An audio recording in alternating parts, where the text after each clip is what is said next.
Entre l'Import Race, les questions météo et les deux départs, ça y est, la 4e étape de la Volvo Ocean Race est bien partie.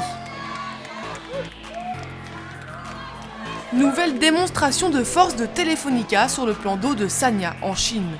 Les Espagnols leaders du classement général provisoire ont remporté haut la main l'Import Race samedi 18 février, en menant la flotte du début à la fin sur les 8 bords de la course. Avec un départ pour Auckland prévu le lendemain, la direction et les skippers se sont mis d'accord pour diviser en deux l'étape afin de laisser passer du très mauvais temps dans le sud de la mer de Chine. A donc été décidée une petite manche qui, selon le temps d'arrivée des bateaux, déterminera l'ordre et l'heure du départ pour Auckland le lendemain.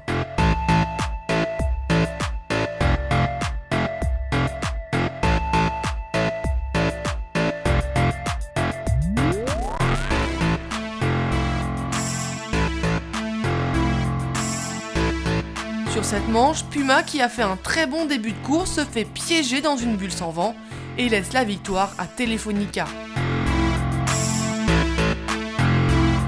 Groupama a terminé deuxième à 2 minutes 30 des Espagnols, suivi de quelques minutes d'Abu Dhabi, de Team Sanya et de Camper. Puma termine 39 minutes après Telefónica, scénario cauchemardesque pour les Américains qui ont donc dû partir de Sanya le lendemain au matin, 39 minutes après les Espagnols.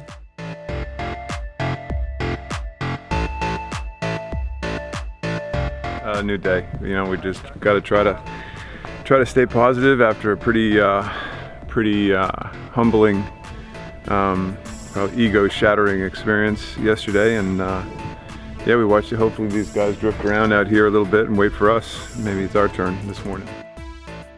Un vent très faible soufflait le matin du départ, mais comme pour insister sur le manque de chance des Américains, il est complètement tombé lors de leur départ.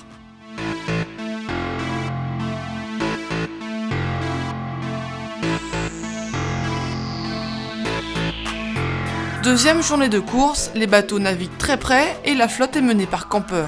Si le vent semble se calmer, la mer agitée par les pluies de mousson continue de rendre la vie difficile à l'équipage et au bateau.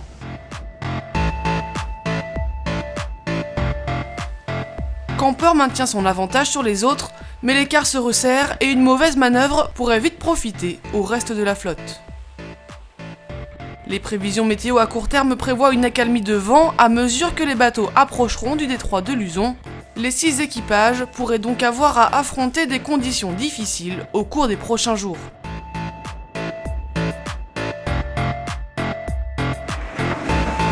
Somos después del Puma el barco que más a la izquierda está y estamos sufriendo un poquito ahora.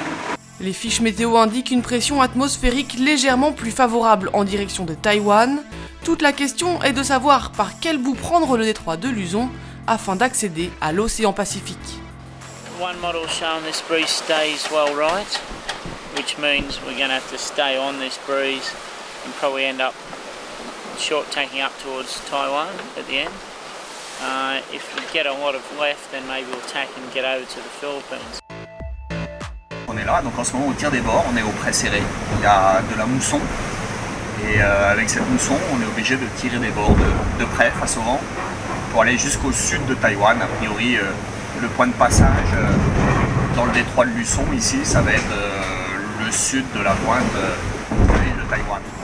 Une autre solution consisterait à passer au sud de Taïwan puis à remonter au nord, ce qui faciliterait l'entrée dans le détroit mais rallongerait considérablement le parcours. To go to Taiwan, means an extra 200 miles north. It's hard to get your head around, right, we've got to go 200 miles the wrong direction, that, almost the opposite of where you want to go to set up for the long game. So.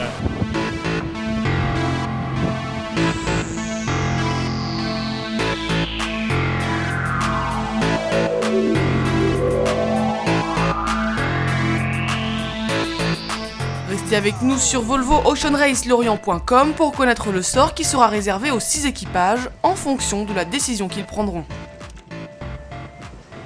Il va falloir être opportuniste et où sans doute il y aura éventuellement beaucoup à perdre ou beaucoup à gagner.